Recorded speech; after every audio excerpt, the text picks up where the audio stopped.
The first time when I went into Holloway, it's very daunting. You would go into your cell and you would feel so alone because nobody's going through what you're going through. We are going through the same things, but differently. The feelings of no hope, fear, what's going to happen to me, who's going to want to employ me when I come out of prison.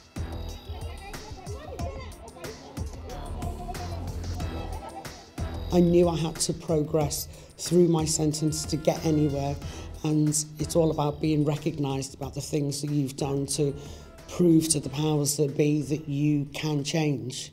Time is the one thing that none of us can get back, and this is one of the key messages that we give to each prisoner.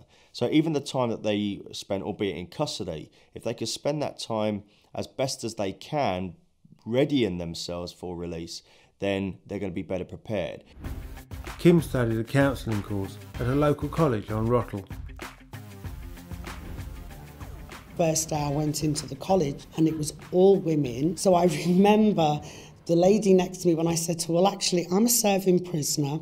I'm doing a 14-year sentence. Her mouth hit the floor and I could see she had to sort of like compose herself. But because I just looked like them, like everybody else, it was a shock for them that there was an actual prisoner amongst them doing the same things as they did. I ended up becoming everyone's friend because everybody wanted to know your story. But it gets to a point where you say, well, this isn't about my story, this is about my life and how I want to move on. Kim applied for a transfer to an open prison in York.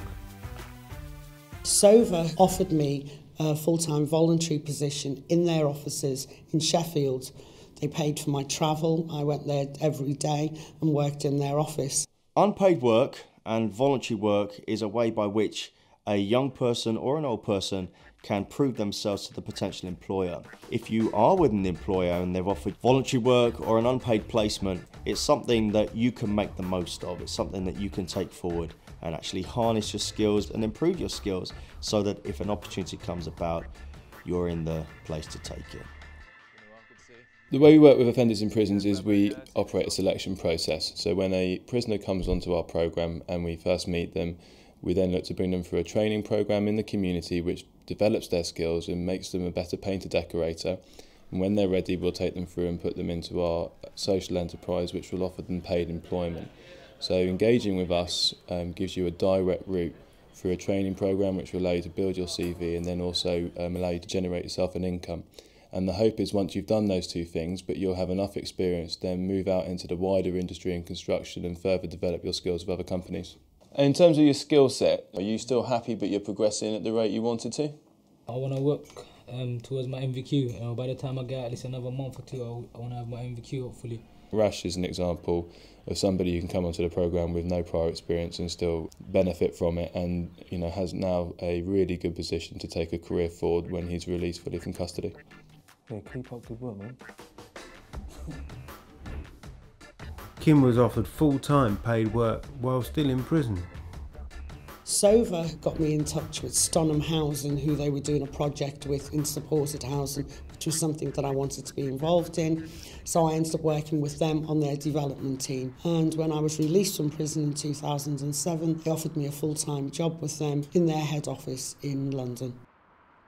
Being able to be in a resettlement prison and an open prison, this prepares you for the day that when you're released. So you think. You're used to going out and seeing people every day. You're used to travelling like everybody else does. But you always got to go back to prison at the end of the day. So I remember when I was finally released, and the first day when I went to work from home, that's when it hit me. I don't have to go back to prison. I can go home. You know, I was used to being out for the last 12 months or so, but actually I could go home to my own house. So that feeling was quite emotional on the way home. I remember thinking, I don't have to go back.